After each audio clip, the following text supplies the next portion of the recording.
जे मिळालंय त्याचा उपयोग पुण्यासाठी न करता, प्राप्तीसाठी न करता, समाप्तीसाठी करायला लागलोय आम्ही, आणि नवीन व्याप्तीसाठी करायला लागलोय, नवीन जन्मासाठी, नवीन मरणासाठी आम्ही त्या पैशाचा उपयोग करायला लागलोय. कारण का?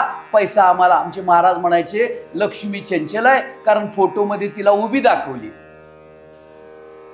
लक्ष्मीला उभी दाखवली हो, तिच्या हातामधनं असं पैसे पडतात, ती चंचल आहे, ती ज्याच्याजवळ जाते त्याला चंचल करते.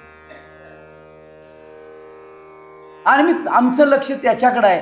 परब्रह्म निश्चल आहे आणि लक्ष्मी चंचल आहे, प्रकृती चंचल आहे आणि ब्रह्म निश्चल आहे. तुम्ही निश्चल आहात का चंचल आहे?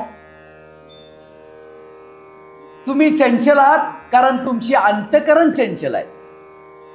परब्रह्म निश्चलच आहे, निश्चलच राहणार आहे, आणि कालही निश्चल, आजही निश्चल.